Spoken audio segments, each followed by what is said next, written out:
1서 2장 7절부터 29절까지 말씀. 요한 1서 2장 7절부터 29절 성경 딱 펴 놓으시고, 계속 사투리가 계속 심하다고 피드백을 많이 받고 있어가지고 굉장히 조심하려고 노력하고 있는데 좀 잘 어려운 것 같습니다. 요한 1서 2장 7절에서 29절 펴 놓으시고, 우리 잠시 요한 1서 배경과 또 저번 달에 한 설교 내용 잠시만 요약하고 오늘 본문마저 보시겠습니다. 요한 1서는 뭐 사람마다 말이 다르지만 정설 많은 사람들이 지지하는 바로는 사도 요한이 썼다라고 나와 있습니다. 사도 요한에 대해서 저번에 잠시 설명을 드렸고, 이 사도 요한이 아마도 그 계시록을 쓰고 나서 썼다는 사람도 있고 쓰기 전에 썼다는 사람도 있고, 제 생각에는 아마 계시록 쓰고 나서 쓰였던 것 같습니다. 계시록을 쓰고 요한이 밤모섬에서 죽은 게 아니라 이 도미티안 황제가 죽으면서 요한도 풀려나게 됩니다. 그러고 나서 요한이 에베소 교회 또 그 당시에 소아시아 교회 순회 목사였습니다. 그래서 그들에게 쓴 편지글과 같은 설교가 요한 1, 2, 3서다라고 말씀드렸었죠. 그래서 요한이 돌아와서 에베소 교회와 다른 교인들 가운데 문제를 하나 발견했습니다. 무엇을 발견했냐면 이제 배교를 사람들이 시작했다라는 것이죠. 배교라는 말을 들으면 굉장히 자극적이지만 예수님을 모른다고 부인하는, 있었지만 기독교인이었지만 메시아닉 유대인이었지만 예수를 메시아로 인정했지만 이제를 인정하지 않는 사람들을 배교자라고 지칭하였습니다. 그래서 두 가지를 말씀드렸는데 율법주의와 영지주의가 이 당시에 성행했습니다. 무슨 말이냐면, 여러분 저번에도 설명드렸다시피 예수님 돌아가시고 60년이나 지났습니다. 그러니 사람들 마음에 이런 의심이 있겠죠. 예수님 곧 온다 해놓고 올라갔는데 안 오네. 그리고 그 당대까지 도미티안 황제 때문에 황제를 위시로 한 기독교 박해가 너무나도 심했습니다. 그러니 60년 동안 박해를 받았다고 여러분 생각해 보십시오. 뭐 그 이전 황제가 안 한 황제들로 있지만 여튼 예수님 돌아가시고 60년 동안 지속적인 크고 작은 박해들이 계속 있었고, 이게 쓰여질 쯤은 박해가 극에 달했을 때, 그러니 이제 예수님 믿는 것이 약간 메리트 없어진 것이죠. 60년 전에 있는 사건을 뇌리에 기억한 노인들은 끝까지 붙들었겠지만 그 다음 세대 혹은 뭐 그 노인들 중에서도 내가 잘못 믿었는갑다, 예수님 온다 했는데 안 오네, 예수님이 뭐 이 땅에 구주를 했는데 뭐 이 기독교가 성행하는 것 같지도 않고, 뭐 이런저런 사유들로 점점 다시 난 그냥 유대인 할란다, 구원 없다, 예수님 믿어서 무슨 구원이야, 율법을 지켜야 구원이지 라고 하는 율법주의. 아니다, 예수님 믿었으면 우리 영이 새롭게 됐기 때문에 막 살아도 된다, 뭐 아무것도 안 해도 되고 영만 신령한 거고 육체는 막 굴려도 되고, 여기서 빠져나온 게 뭐 구원파 이단 이런 사람들이죠. 나아가 이 실생활의 것들은 중요하지 않다, 영적인 것만 중요하다, 그래가지고 뭐 소위 말해 도 닦는 나쁜 쪽으로 그런 사람들이 또 많이 생겨났습니다. 그래서 그 두 개, 율법주의와 영지주의를 조심하라라고 얘기하는 책이 오늘 요한 1, 2, 3서이고, 또 그 영지주의를 어떻게, 그 이단들을, 배교를 꼬시는 미혹들을 어떻게 이겨낼지, 또 이 마지막 때를 살아가는 우리가 어떻게 살아가야 될지에 대해서 충고하는 책이 바로 요한 1, 2, 3서입니다. 그래서 요한 1서 1장을 잠시 요약드리자면, 요한복음 1장과 마찬가지로 예수님이 말씀이다, 하나님의 말씀이 곧 예수님이시다, 이 말씀을 보고 듣고 경험한 자들이 교회, 코이노니아, 그 사람들끼리 사귐이 있다, 그것이 사람들의 교제이다. 그리고 2장 초반에는 그래서 계명을 지키는 자라야 예수님 하나님 안에 있는 자들이다, 뭐 이런 내용까지 기억나시겠지만 했었습니다. 그래서 오늘 본문은 2장 초반부 계명을 지키는 자라야 그 안에 있는 사람들이다, 2장 3절이죠. 그 구절의 연장선상으로 계속해서 어떤 계명이냐라는 것으로부터 이어진 본문입니다. 우리 2장 7절에서 8절까지 두 절만 한번 읽어보겠습니다. 7절 8절 시작. 사랑하는 자들아, 내가 새 계명을 너희에게 쓰는 것이 아니라 너희가 처음부터 가진 옛 계명이니 이 옛 계명은 너희가 들은 바 말씀이거니와 다시 내가 너희에게 새 계명을 쓰노니 그에게와 너희에게도 참된 것이라. 이는 어둠이 지나가고 참빛이 벌써 비침이니라. 아멘. 2장 3절에 우리가 그의 계명을 지키면 이로써 우리가 그는 아는 줄로 알고, 5절에 보면 그의 말씀을 지키는 자는 하나님의 사랑이 참으로 그 속에서 온전하게 되었다. 똑같은 말을 계속 표현하면서, 그러면 계명이 뭔데라고 물었을 때의 요한의 대답이 사랑하는 자들아, 내가 새 계명을 너희에게 쓰는 것이 아니라 너희가 처음부터 가진 옛 계명이니 이 옛 계명은 너희가 들은 바 말씀이거니와. 여러분, 옛 계명은 말씀입니다. 말씀은 율법입니다. 이제는 하나님이 이스라엘 백성에게 새 계명을 주셨습니다. 옛 계명은 말씀, 즉 말씀 토라 율법. 옛 계명은 율법입니다. 율법이 무엇이냐? 행위로 구원받는다고 얘기하는 모든 것들입니다. 우리의 신앙생활에서도 마찬가지입니다. 기도로 무엇을 하고, 행위로, 그러니까 내가 어떤 하나님 앞에서 노력하고 헌금 많이 하고 기도 많이 하고 금식 많이 해서 구원받는다라고 얘기하는 것이 행위로 구원받는다라는 율법주의, 즉 오늘 본문의 옛 계명입니다. 옛날에는 여러분, 저번에 말씀드렸다시피 613가지의 율법을 다 지키면 예수님 안 믿어도 천국 갈 수 있었습니다. 하지만 인간은 이 613개의 율법을 다 지킬 수가 없다는 것이죠. 그래서 예수님 외에는 구원을 받을 수 있는 길이 없습니다. 그것을 이야기하고 있는 것이죠. 8절에 너희에게 새 계명을 쓰더니, 새 계명은 무엇입니까? 서로 사랑하라. 요한에게서의 새 계명은 서로 사랑하는 것이 새 계명입니다. 요한복음 13장 34절 한번 보겠습니다. 요한복음 13장 34절 한번 읽어보겠습니다. 시작. 새 계명을 너희에게 주노니 서로 사랑하라. 내가 너희를 사랑한 것 같이 너희도 서로 사랑하라. 35절 혹시 있습니까? 35절도 한번 띄워주시고. 한비야 고맙다 읽어줘서. 35절에 보면 어떤 말이 나와 있냐면, 새 계명을 주노니 내가 서로 사랑하라. 내가 너희를 사랑한 것 같이, 안 띄워주셔도 됩니다. 그냥 사랑하라고 얘기합니다. 예수님이 이 시간 이야기하는 것이죠. 내가 너희를 사랑한 것 같이 서로 사랑하라. 이게 새 계명입니다. 다시 본론으로 들어와서 8절, 내가 너희에게 새 계명을 쓰노니 그에게와 너희에게도 참된 것, 진리인 것, 맞는 것이다. 이제 다시 율법주의, 옛 계명, 행위로 구원받는다는 거기 배교하지 마라. 서로 사랑하라는 사랑하라는 새 계명을 예수님이 주셨고, 이게 참이다, 진리다. 그런데 여러분 8절 말씀 보면 흥미로운 말씀이 있습니다. 8절, 2장 8절을 여러분 쉬운 성경으로 제가 써왔는데요. 그러나 나는 지금 여러분에게 다시 새 계명을 써서 보냅니다. 이 새 계명은 하나님께도 진리이고 여러분에게도 진리인 것인데, 왜냐하면 어둠이 지나가고 참 빛이 이미 비춰지고 있기 때문입니다. 여튼 율법주의 가지 마라 라는 말을 하고 나서 새 계명을 예수님께서 주시고 나도 너희에게 주는데, 왜냐하면 참 빛, 1장 1절에 요한일서 1장에서 빛은 누구라 했습니까? 예수님입니다.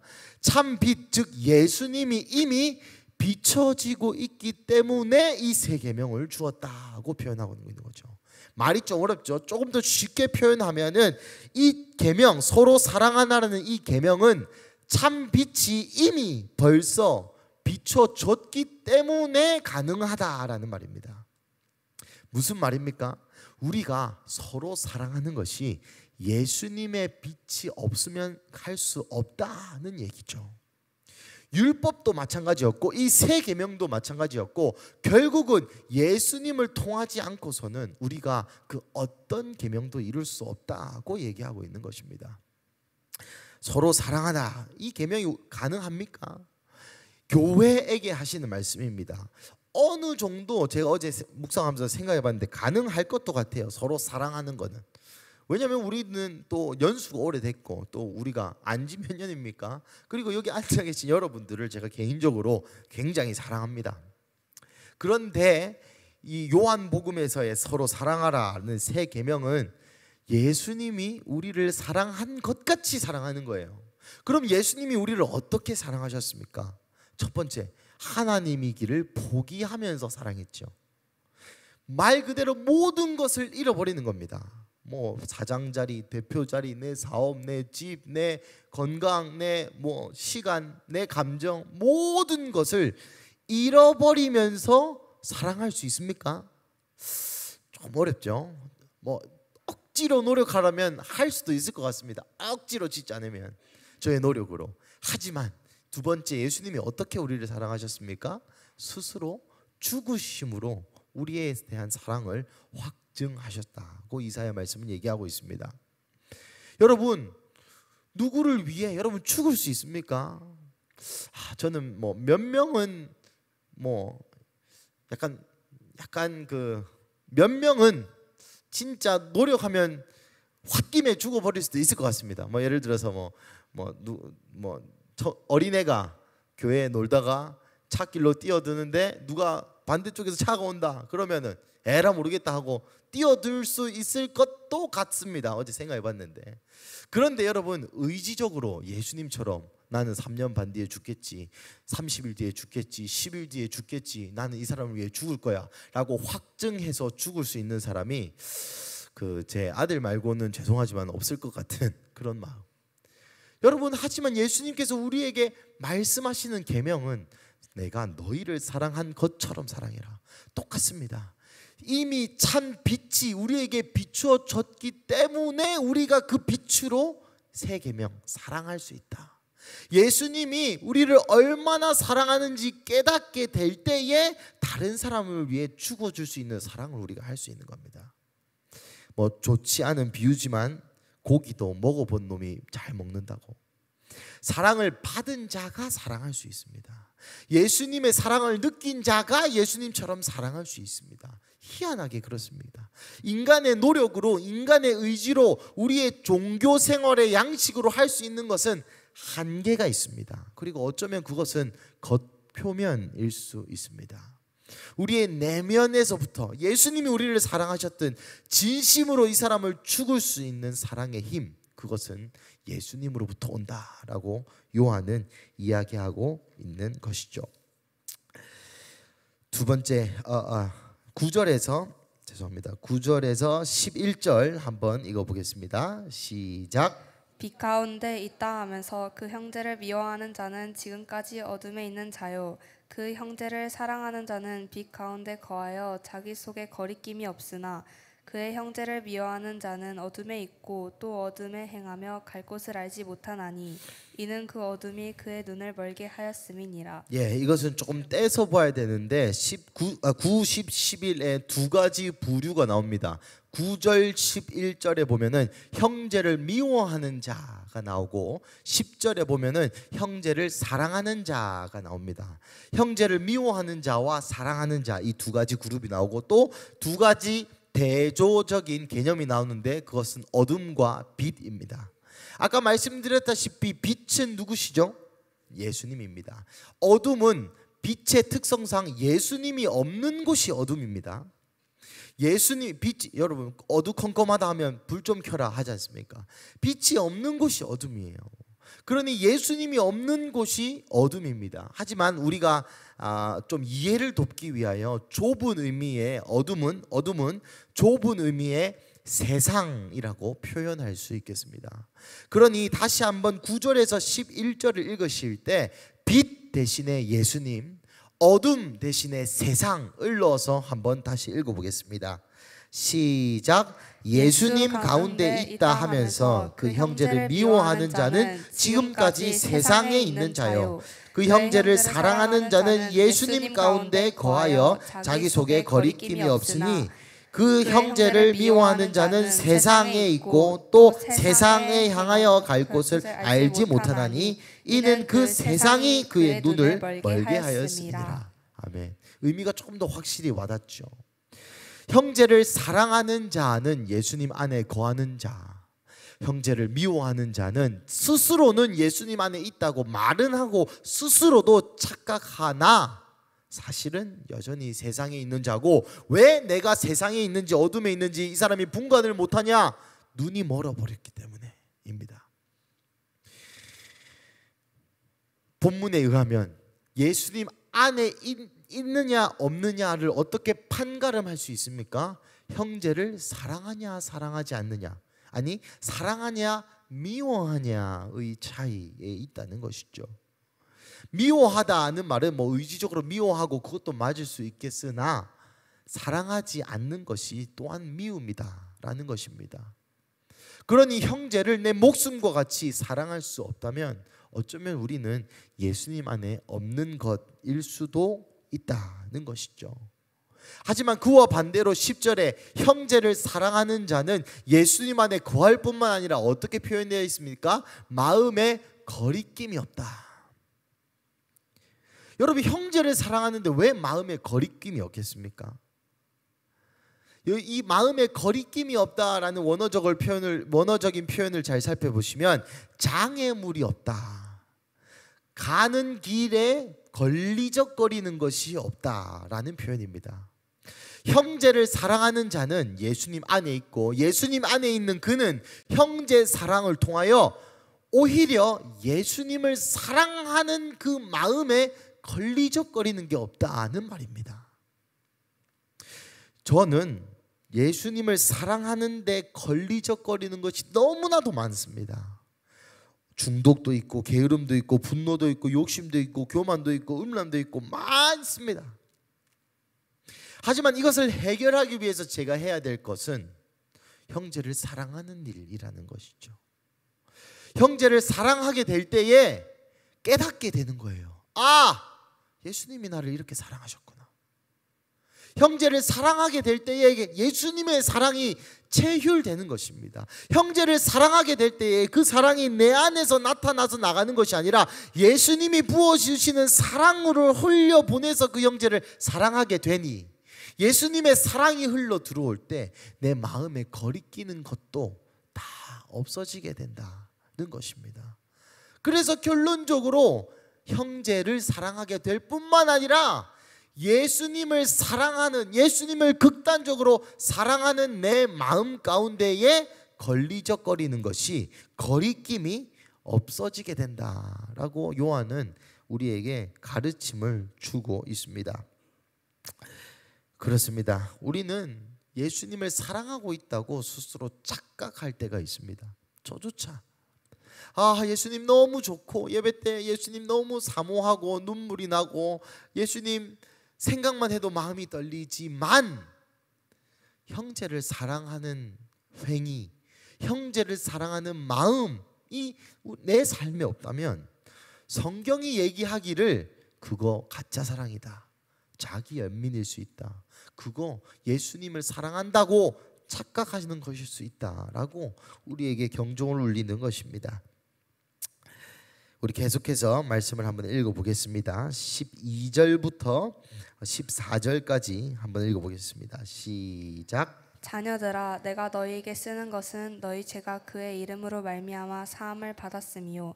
아비들아, 내가 너희에게 쓰는 것은 너희가 태초부터 계신 이를 알았음이요. 청년들아, 내가 너희에게 쓰는 것은 너희가 악한 자를 이기었음이라. 아이들아, 내가 너희에게 쓴 것은 너희가 아버지를 알았음이요. 아비들아, 내가 너희에게 쓴 것은 너희가 태초부터 계신 이를 알았음이요. 청년들아, 내가 너희에게 쓴 것은 너희가 강하고 하나님의 말씀이 너희 안에 거하시며 너희가 흉악한 자를 이기었음이라. 아멘.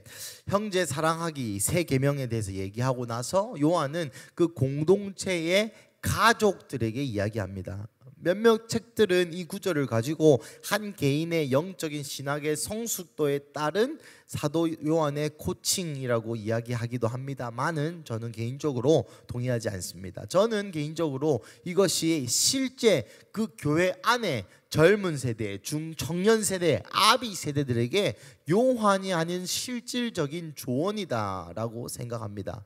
성경을 한번 보시면 이 자녀와 아이에 대해서 요한은 두 가지로 이야기하는데, 첫째, 죄 사함을 받는 것을 알고, 둘째, 아버지 하나님을 안다고 나와 있습니다. 12절에 자녀들아 내가 너희에게 쓰는 것은 너희의 죄가 그의 이름으로 말미암아 사함을 받았다. 14절에 아이들아 내가 너희에게 쓴 것은 너희 아버지를 알았다. 그러니까 자녀 세대에 우리가 먼저 된 자로 가르쳐야 될 것은, 또 앉아있는 자녀 세대들이 알아야 될 것은, 내 죄가 예수님으로부터 사함을 받았다는 이 복음의 진리를 자녀와 아이가 깨달아야 됩니다.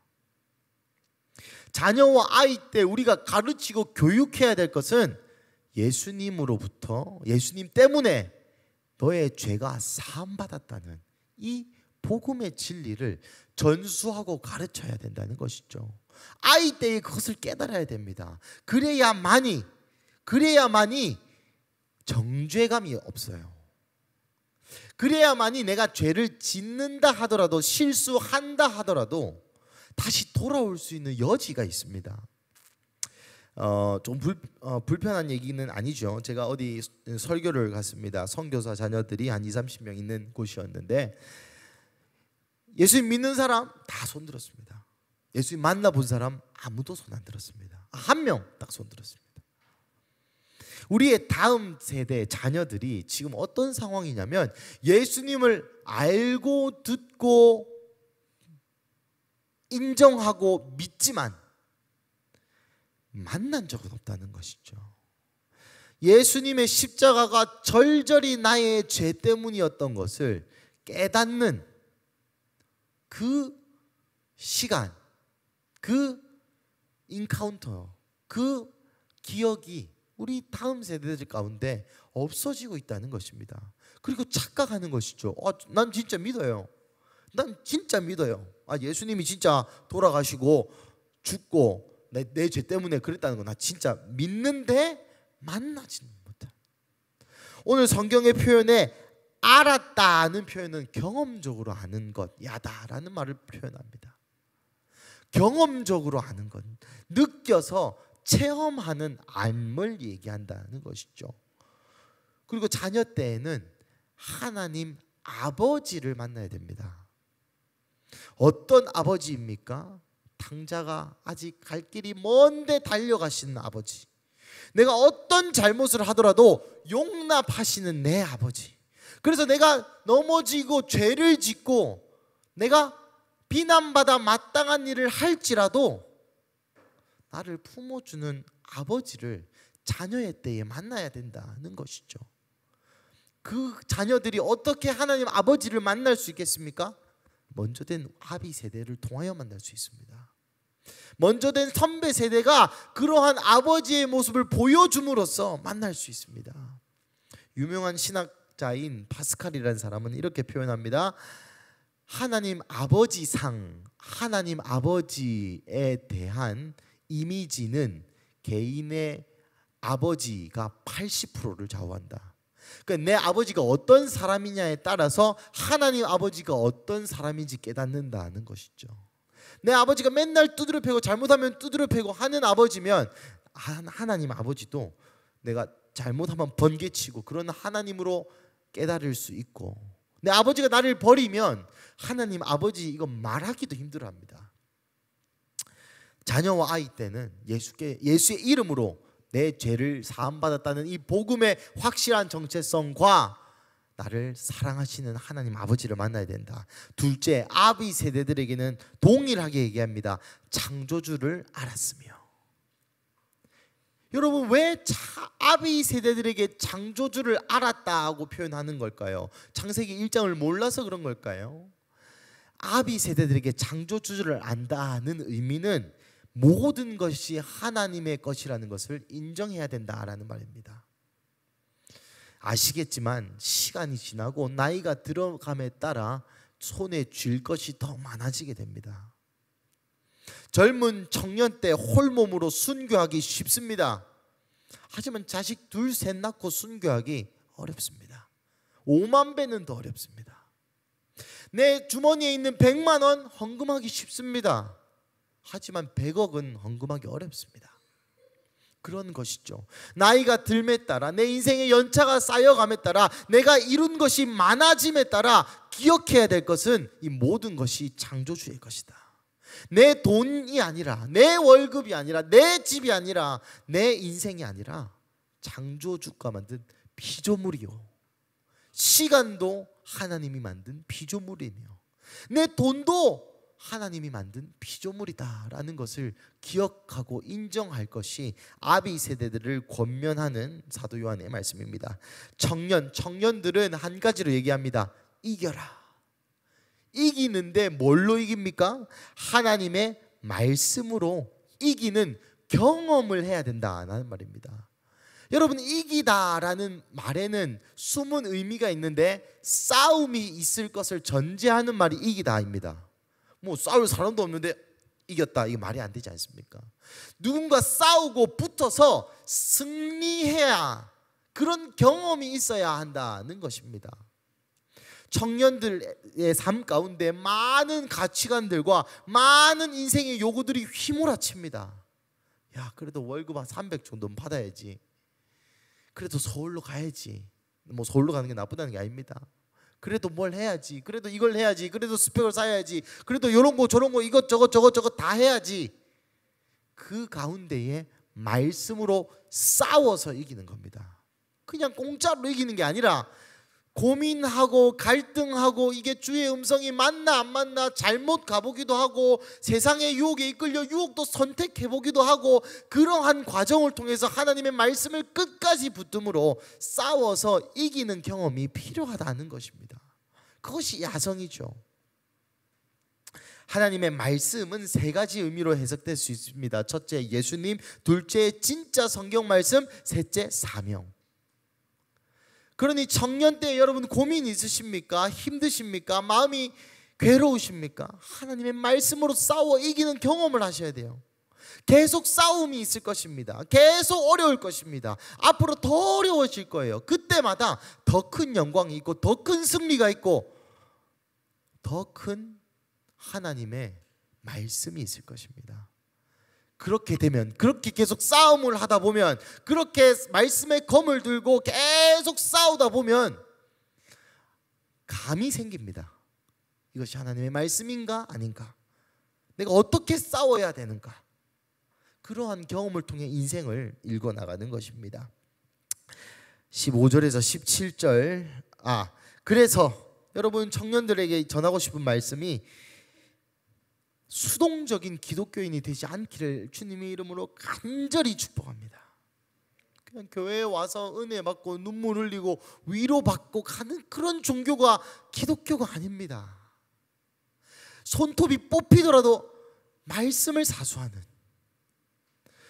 많은 핍박과 유혹과 공격이 있더라도 고집스럽게 대쪽같이 꼰대같이 민폐 끼치면서 신앙을 지키는 것이 기독교라는 것이죠. 그러니 싸워서 이기는 우리 청년들 되기를 주님의 이름으로 축복합니다. 우리 15절부터 17절 계속해서 읽어보겠습니다. 시작. 이 세상에나 세상에 있는 것들을 사랑하지 말라. 누구든지 세상을 사랑하면 아버지의 사랑이 그 안에 있지 아니하니. 이는 세상에 있는 모든 것이 육신의 정욕과 안목의 정욕과 이생의 자랑이니 다 아버지께로부터 온 것이 아니요 세상으로부터 온 것이라. 이 세상도 그 정욕도 지나가되 오직 하나님의 뜻을 행하는 자는 영원히 거하느니라. 아멘. 이 세상이나 이 세상에 있는 것들을 사랑하지 말라. 여기서 사랑은 아가페라는 말입니다. 여러분, 아가페라는 말을 들을 때 하나님 우리를 사랑하시는 무조건적인 사랑, 뭐 그렇게 배우셨겠지만은 여기 세상을 아가페하지 말라라고 얘기합니다. 아가페의 사랑은 하나님이 우리를 사랑하시는 것과 더불어 우리가 하나님께 드리는 사랑도 성경에서 아가페라고 표현합니다. 우리도 하나님께 무조건적인 사랑을 올려드려야 한다는 것이죠. 그래서 오늘 본문에 세상이나 세상에 있는 것을 아가페하지 말라는 것은 하나님만 사랑해라. 이 아가페의 사랑은, 의지하는 사랑은, 무조건적인 사랑은 하나님께만 합당한 것이다 라고 얘기하고 있는 것이죠. 하나님도 사랑하고 세상도 사랑하는 그런 사람 되지 말라는 겁니다. 하나님만 사랑하는 사람, 그 사람 되라 라고 얘기하고 있는 것이죠.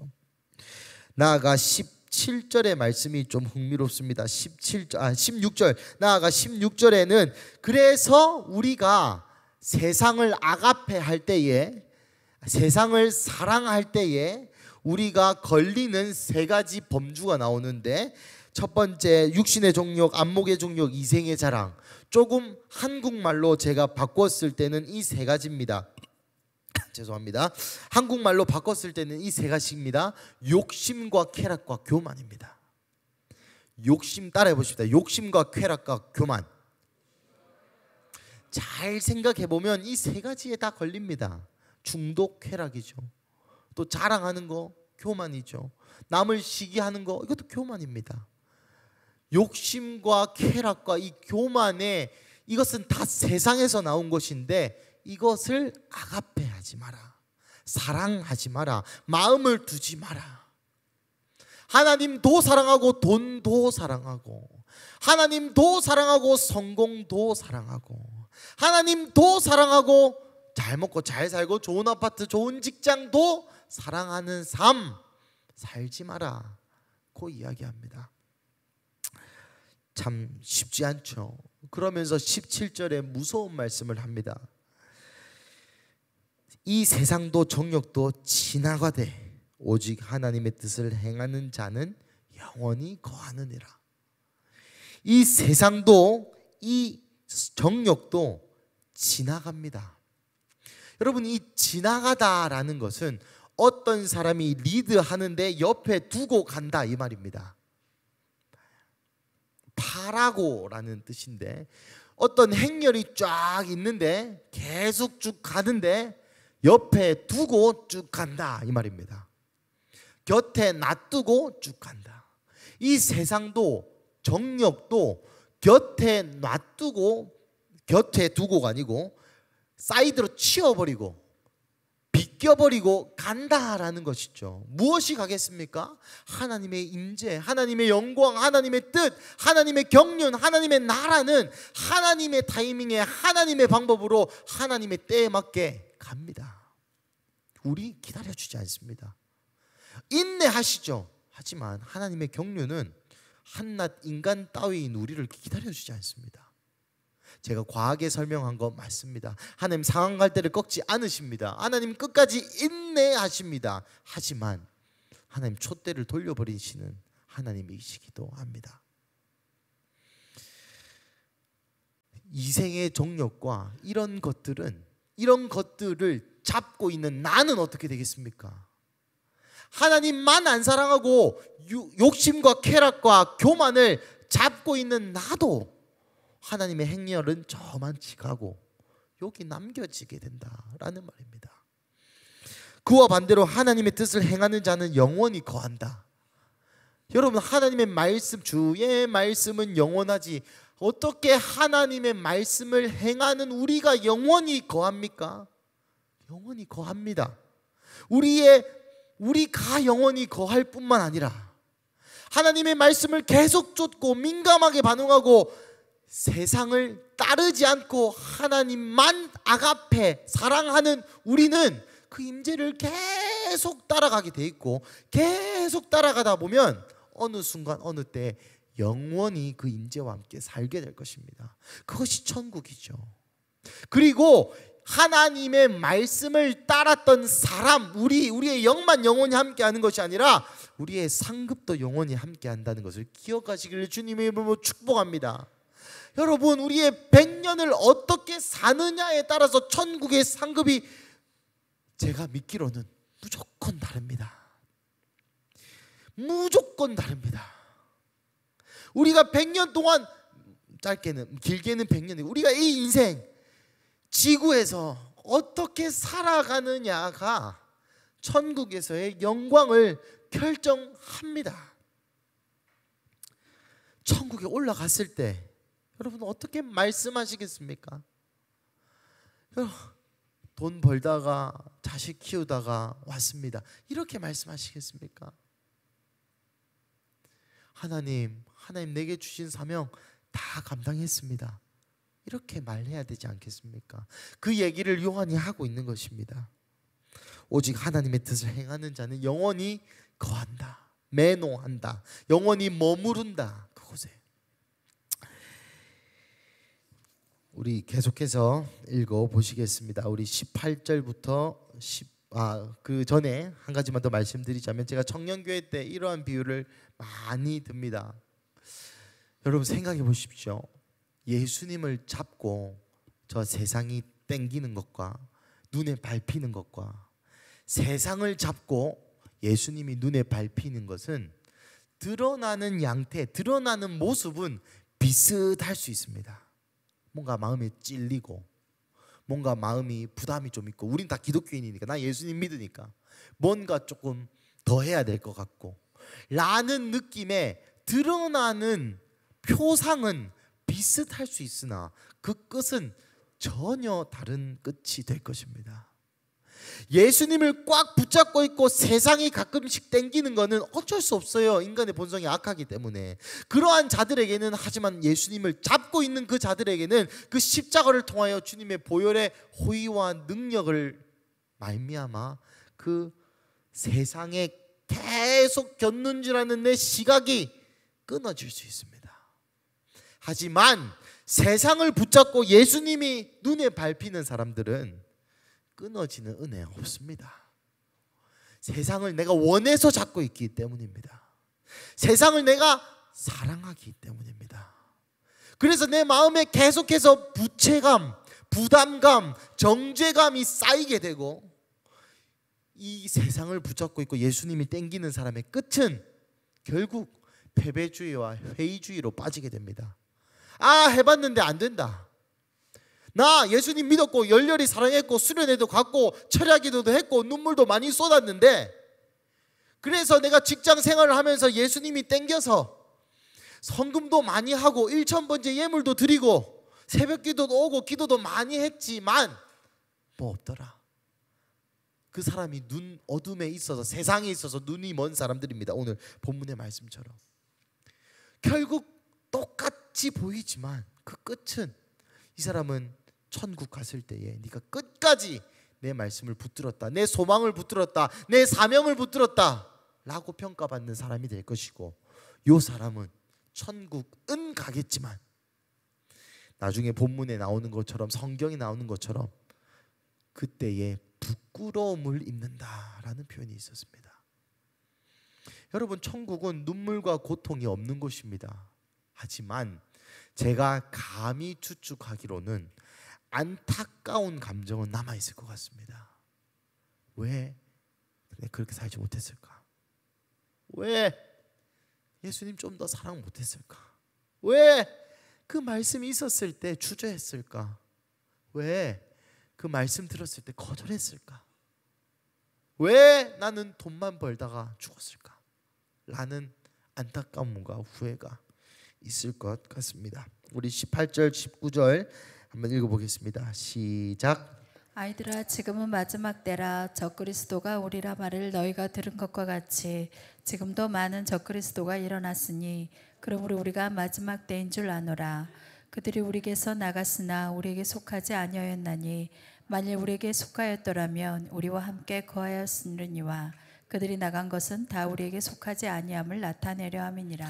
아까 말씀드린 것처럼 그 세상을 잡고 있고 예수님을 땡겼던, 예수님이 눈에 밟혔던 그 사람들이 오늘 본문의 율법주의자와 영지주의자들이라는 것을 18절 19절을 통해서 이야기하고 있습니다. 아이들아, 지금은 마지막 때라. 적그리스도가 오라는 말을 너희가 들은 것 같이 지금도 많은 적그리스도가 일어났으니 그러므로 우리가 마지막 때인 줄 아노라. 19절. 그들이 우리에게서 나갔으나, 예수를 보고 듣고 경험한 바 된 우리에게서, 같이 신앙생활하고 같이 믿었던 우리에게서 나갔으나 지금은 말씀드린 것처럼 해봤는데 안 되더라.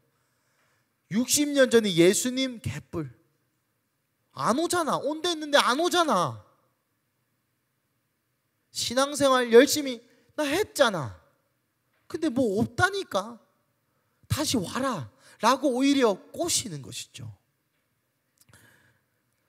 이사야의 많은 메시아 시를 많은 사람들은 전쟁 영웅을 생각합니다. 무슨 말이냐면 메시아가 와서 우리를 로마의 압제에서 구원해주고, 메시아가 와서 우리를 바벨론의 압제에서 구해주고, 메시아가 와서 우리를 아수르의 압제에서 봐봐, 이사야의 영웅, 이사야의 메시아는 우리에게 전쟁 영웅이어야만 하는데 예수님은 33살에 그냥 죽었잖아. 그때 그냥 기적도 많이 일으키고, 그때 그냥 사람들이 오 이렇게 인기가 많으니까 나도 혹했던 거지. 60년 지나서 정신 차리고 보니까 내가 너무 과했다. 나 광신도였다. 내가 이제 정신 차리고 똑바로 삶을 살아야겠다 라고 얘기하는 사람들이 율법주의자요, 영지주의자요, 교회 안에 있는 사람들을 오히려 꼬시는 겁니다. 야, 그래도 돈은 좀 벌어야지. 야, 그래도 이렇게는 좀 해야지. 야, 그거 너무 과하다. 참 마음이 아프지요. 그런 사람들이랑 뭐 유치하게 얘기하면 놀지 말라라고 얘기하고 있습니다. 우리 요한복음 8장 47절, 요한이 공동체를 어떻게 규정하고 있는지 한번 읽어보겠습니다. 시작. 하나님께 속한 자는 하나님의 말씀을 듣나니 너희가 듣지 아니함은 하나님께 속하지 아니하였음이로다. 아멘. 하나님의 말씀 띄워주시고, 하나님의 속한 자는 하나님의 말씀을 듣나니, 여기서 듣다는 끝까지 순종하다라는 의미입니다. 너희가 끝까지 순종하지 아니하면 하나님께 속하지 않았기 때문이다. 쉬운 말로 하면 천국 못 간다 이 말입니다. 한번 믿었다가 배교할 뿐만 아니라 믿는 자들의 신앙을 떨어뜨리는 그 자가 오늘 본문이 얘기하는 적그리스도입니다.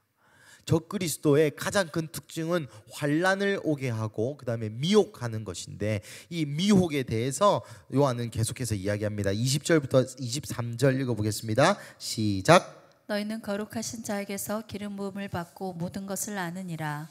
내가 너에게 쓰는 것은 너희가 진리를 알지 못하기 때문이 아니라 알기 때문이요, 또 모직 것은 진리에서 나지 않기 때문이라. 거짓말하는 자가 누구냐? 예수께서 그리스도이심을 부인하는 자가 아니냐?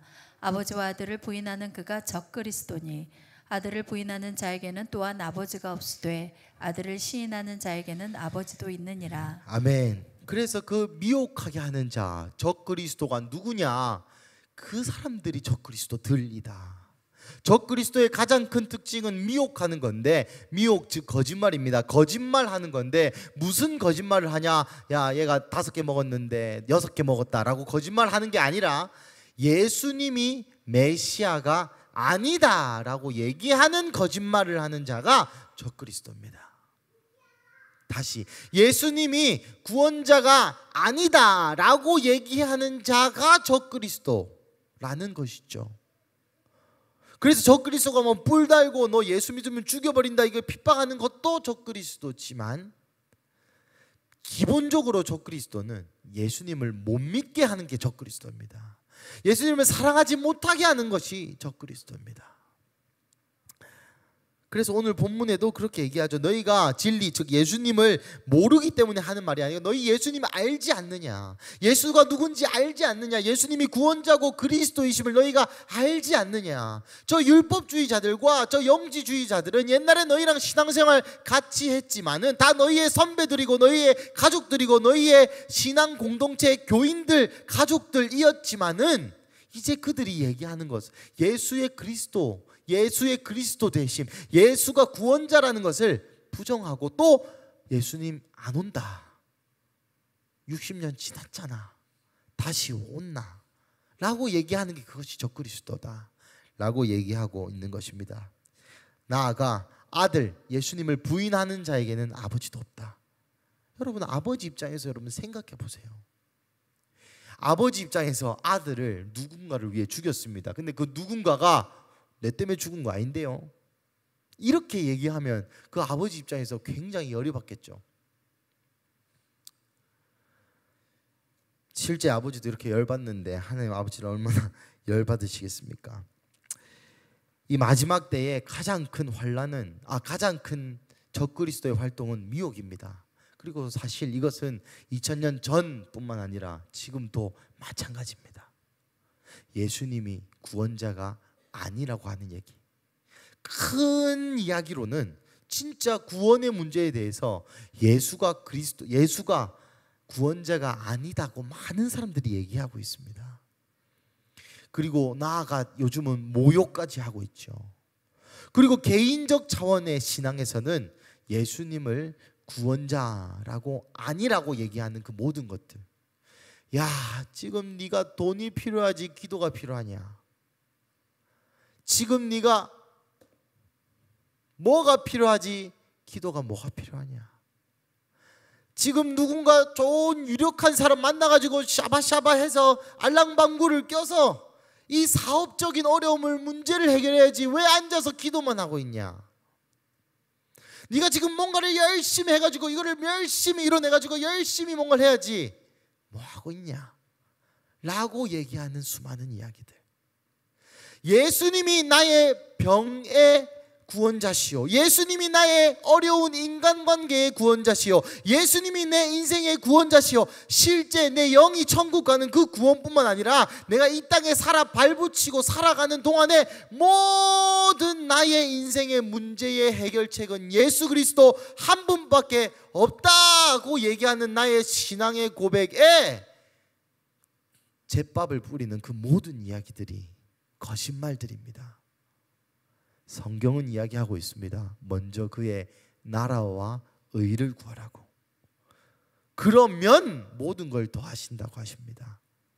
먼저 모든 것을 구하고 나서 적당히 안정되고 나서 하나님 나라 구하라고 하지 않으시고 먼저 그의 나라와 그의 의를 구하고 그 다음에 하나님이 더해 주신다고 얘기하십니다. 우리 24절 25절 함께 읽어보겠습니다. 시작. 너희는 처음부터 들은 것을 너희 안에 거하게 하라. 처음부터 들은 것이 너희 안에 거하면 너희가 아들과 아버지 안에 거하리라. 그가 우리에게 약속하신 것은 이것이니 곧 영원한 생명이니라. 우리 27절까지 쭉 읽어보겠습니다. 시작. 너희는 미혹하는 자들에 관하여 내가 이것을 너희에게 썼노라. 너희는 주께 받은 바 기름 부음이 너희 안에 거하나니 아무도 너희를 가르칠 필요가 없고 오직 그의 기름 부음이 모든 것을 너희에게 가르치며 또 참되고 거짓이 없으니 너희를 가르치신 그대로 주 안에 거하라. 아멘. 그래서 요한은 이 영지주의자들, 이 율법주의자들, 이 적그리스도들, 내가 예수님을 사랑하는데 방해하게 하는 모든 것들, 예수님이 구원자라고 외치는 나의 삶의 고백을 못하게 하는 그 모든 것들에게 어떻게 싸울 건가? 그래서 어떤 방법으로 이들을 대해야 될 것인가? 라는 물음의 답으로 두 가지를 얘기합니다. 24절부터 27절까지 방금 읽은 말씀을 두 가지로 요약할 수 있는데, 첫 번째, 처음부터 들은 것 안에 거하라고 얘기합니다. 처음부터 들은 것이 뭡니까? 복음입니다. 예수님이 구원자라는 겁니다. 내 죄가 그의 이름으로 말미암아 사해졌다라는 이 간단한 복음의 진리 안에 거해라. 이것이 첫 번째 비결. 학생들부터 지금까지 수많은 신앙의 상담을 받기도 하고 하기도 하고 듣기도 하고 얘기를 많이 했습니다. 그것도 제가 직업이 또 목사 아닙니까? 주변의 사람들과 하는 얘기의 대다수가 뭐 신앙 고민 상담 이런 거겠죠. 그런데 80% 정도의 모든 이야기의 결론의 80%는 오늘 요한 사도가 얘기하신 것과 똑같습니다. 그래서 복음으로 돌아가자. 그래서 예수님이 얼마나 나 사랑했는지 기억하자. 그래서 예수님 처음 만났을 때 기억하자. 첫사랑을 회복하자. 여러분, 우리의 신앙의 고민들이, 우리의 신앙의 어려움들이 의외로 간단합니다. 의외로 별게 없습니다. 예수님이 나를 위해 죽었다는 것, 그래서 내 죄가 사해졌다는 것, 이 복음이라는 두 글자 안에 담긴 수많은 의미가 사실 우리의 인생의 모든 고민의 80% 정도는 해결해 줄 수 있습니다. 내가 얼마나 용서받았는지, 내가 얼마나 사랑을 받았는지 이런 얘기를 하기 시작하면 그 모든 신앙의 고민, 또 나아가 인간의 고민이 다 해결되는 것을 봅니다. 우리는 무언가 특별한 방법을 얻기를 원합니다. 이런 고민이 있는데 그래서 어떤 지혜자로부터 그래 이렇게 해라 라고 했을 때, 그렇게 했을 때 그게 잘 풀려가지고 야 진짜 대박, 이거를 꿈꾸죠. 하지만 거의 모든 답은 성경에 다 나와 있습니다. 그리고 여기 앉아 계신 분들이라면 우리가 다 아는 것들입니다. 하지만 거기로 가지 않아요. 왜? 너무 쉬워서. 좀 어렵고 힘들어야 성취하는 맛이 있죠. 근데 결론은 너무 쉽습니다. 결국 복음, 예수님의 사랑, 그분의 이름과 보혈의 능력, 이것만이 우리를 변화시킬 수 있습니다. 이것만이 우리의 인생을 변화하게 할 수 있습니다. 뭐가 잘 안 됩니까? 처음부터 들은 것 안에 거하십시오. 몸이 아픕니까? 처음부터 들은 것 안에 거하십시오. 마음이 아픕니까? 처음부터 들은 것 안에 거하십시오. 관계에 어려움이 있습니까? 처음부터 들은 것 안에 거하십시오. 무슨 문제가 여러분의 삶 가운데 있습니까? 예수님, 그 복음, 그걸로 해결 안 되는 게 있으면 찾아오십시오. 없습니다. 그걸로 다 해결할 수 있습니다. 이 안에 모든 돌파가 있고 모든 답이 있고 모든 해결이 있습니다. 둘째로 사도 요한은 기름 부음을 이야기합니다. 기름 부음은 성경에서 두 가지 의미로 해석됩니다. 첫 번째 성령, 두 번째 사명. 오늘 본문에서는 성령님을 상징하죠. 성령 충만함을 받아라. 성령 충만함 안에 거하라. 즉 성령 충만함을 간직하라는 것입니다. 여러분, 마귀도 바보는 아닙니다. 마귀가 얼마나 똑똑합니까? 그러니까 마귀가 우리에게 다가올 때 뭐 뿔 달고 아까처럼 죽이겠다고 다가오는 게 아니라 우리의 마음이 곤고할 때, 우리가 필요한 것이 너무나도 간절할 때 그때 옵니다. 딱 통장에 100만 원이 없을 때, 딱 카드값이 200만 원이 밀렸을 때 11조 빼먹어야 된다, 이런 생각들. 저는 많이 도전받습니다. 그래서 저는 받자마자 냅니다. 유혹받기 싫어서.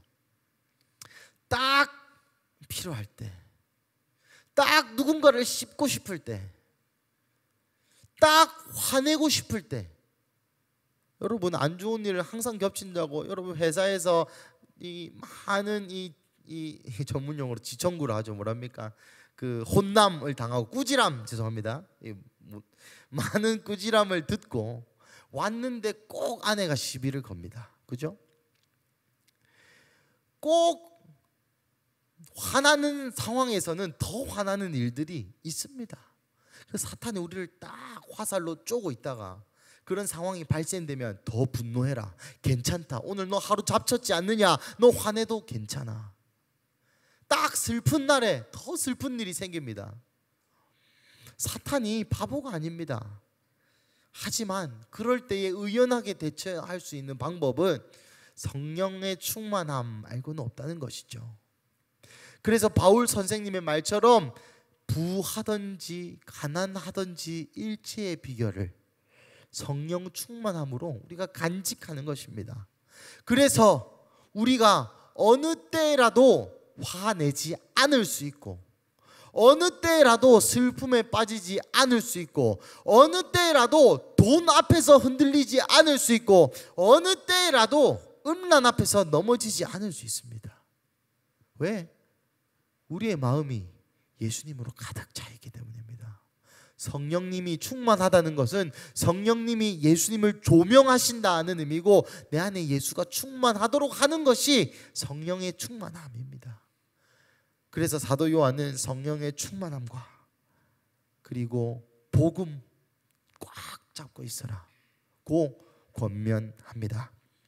28절 29절 마지막으로 읽어보겠습니다. 시작. 자녀들아, 이제 그의 안에 거하라. 이는 주께서 나타내신 바 되면 그가 강림하실 때에 우리로 담대함을 얻어 그 앞에서 부끄럽지 않게 하려 함이라. 너희가 그가 의로우신 줄을 알면 의를 행하는 자마다 그에게서 난 줄을 알리라.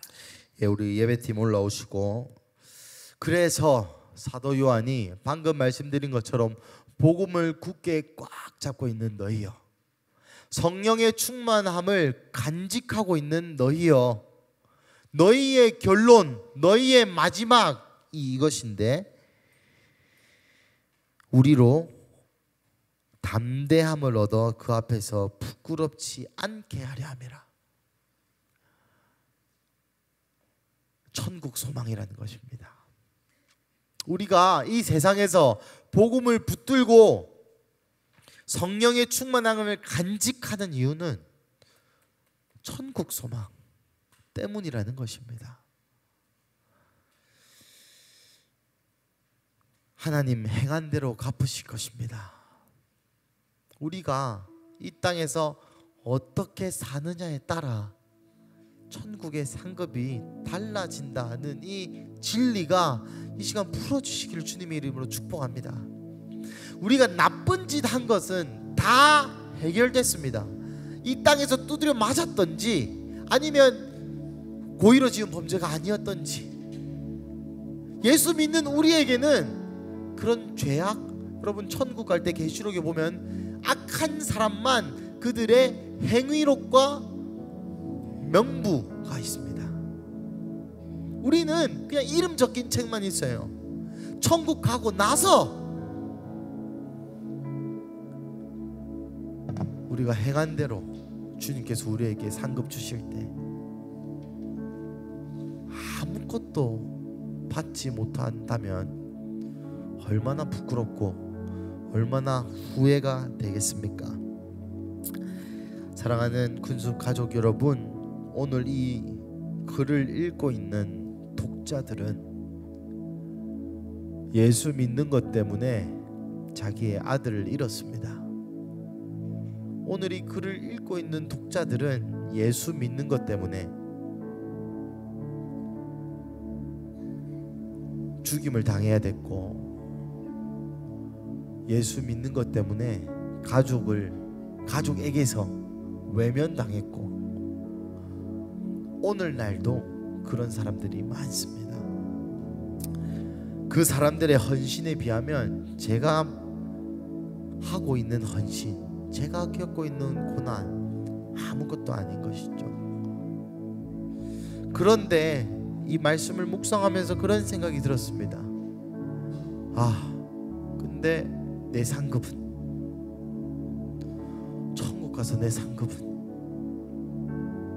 여러분 예수님을 위하여 얼마나 고난받아 보셨습니까? 예수님을 위하여 어떤 희생을 하고 계십니까?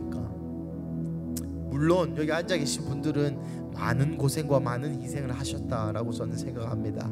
하지만 제 개인적인 나눔입니다.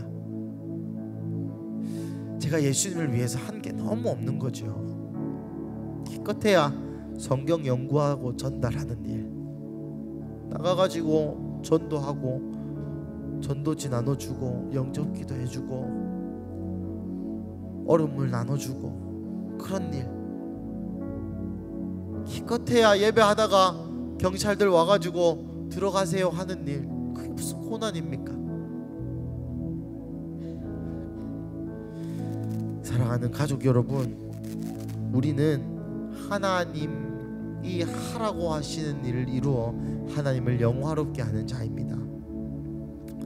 천국의 소망을 가지고 살아가는 자라는 것이죠. 그래서 저는 이 요한 1서 2장을 읽는데 제 마음 안에 천국에 대한 소망이 피어났습니다. 이 시간 함께 기도하시겠습니다. 한 가지만 더 나누고, 이 마지막으로 나누고 싶은 것은, 또 이 본문을 읽으면서 저번 주에 저저번 주에 게더링을 하면서 우리 데미안 목사님께서 하신 말씀이 사실 그때부터 지금까지 계속 제 마음 안에 맴돕니다. 하나님의 법궤가 지나가고 있다, 움직이고 있다. 정렬되든지 비껴서든지 해라. 물론 이 표현이 성경에 나와 있는 또 다른 어떤 표현들과 설명할 수 있겠지만, 저는 이 말씀이 제 마음 가운데 조금 깊게 자리 잡았습니다. 오늘 본문처럼 저는 이생의 안목, 육신의 정욕, 쾌락, 욕심, 교만을 잡고 있느라 하나님이 가시는 것을 놓치는 것을 원하지 않습니다. 하지만 그거와 동시에 사실 제가 지금 뭐를 붙들고 있는지 모를 때가 있어요. 하나님 임재를 내가 붙들고 있는 게 맞는지 아닌지. 이 말씀이 어떤 사람에게는 그래 하나님 너희 버리고 가버리겠다라고 들리실 수 있겠지만, 저는 이 말씀을 들을 때 그런 말씀으로 들리지 아니하고 하나님이 마치 저에게 이렇게 말씀하시는 것처럼 느껴졌습니다. 아들아, 때가 가까이 왔다. 이제 나와 함께 가자. 다시는 육신의 종욕, 안목의 종욕, 이생의 자랑을 잡지 말고 욕심과 쾌락과 교만을 벗어버리고 히브리서 말씀처럼 얽어매이기 쉬운 죄를 끊어버리고 이제 때가 되었으니 내 법궤가 이동하고 있으니 따라와라. 내가 너를 다시 사명의 자리로 부르고 싶다. 그래서 사명의 자리에 서라 라고 초청하시는 것 같은 마음이 있었습니다. 사랑하는 가족 여러분, 세상이 돌아가는 일을 보면 진짜 하나님 급하게 일하시고 계신다는 감동이 있습니다. 이란, 이집트, 이스라엘, 또 우리의 나라 북한, 중국, 세계에 돌아가는 일을 여러분 보시면 진짜 뭐가 어떻게 바뀌어도 이상하지 않은 때가 요즘입니다. 하지만 우리의 인생이 나의 세계, 나의 인생, 나의 어떠함, 이것에 매몰되어 하나님이 우리에게 하시는 말씀을 잊어버리는, 하나님이 우리에게 하신 말씀을 놓치게 되는 그런 실수를 범하기 싫은 마음이, 그래서 하나님과 줄달리게 하는 것을 이제는 좀 그만하고 오로지 하나님께 정열되고 싶은 그런 마음을 오늘 가지시기를 주님의 이름으로 축복합니다. 이 시간 함께 기도하실 때 먼저 이렇게 기도하셨으면 좋겠습니다. 예, 하나님, 그래서 우리가 정열되게 하여 주십시오. 우리의 마음이 하나님의 뜻과 정열되게 하여 주시옵소서. 방금 불렀던 찬양의, 아까 불렀던 찬양의 가사처럼 주여, 내 뜻대로 하지 마옵시고 내 하나님 뜻대로 하는데 내가 하나님 뜻대로 하는 것에 방해하지 않도록, 내 뜻과 하나님의 뜻이 다르다고 하여 내 뜻을 고집한다고 하나님의 법궤가 운반되어지는데 그것을 따라가지 못하고 지나침을 당하는, 내가 하나님의 그 법궤가 가는 그 영광의 행렬에 비껴서서 슬피 이를 갈며 울며 아쉬워하고 한탄하는 인생이 아니라 이 짧은 100년도 안 되는 인생 하나님의 뜻에 정열하여서 하나님이 하시는 그 말씀 그대로 이 땅에 풀어내는 사람. 그래서 오늘 본문처럼 이 세상과 정욕은 지나가되 하나님의 말씀, 하나님의 뜻을 행하는 자는 영원히 거하리라 라는 그 말씀이 내 인생에 응하게 하여 주십시오라고, 하나님 이 시간 나의 뜻과 마음과 생각과 모든 것을 주님 앞에 정열하오니 주님 이 시간 내 마음과 내 영과 혼과 육이 주께 정열되게 하여 주시옵소서 라고 다같이 주여 부르짖고 기도하시겠습니다. 기도하시겠습니다. 주여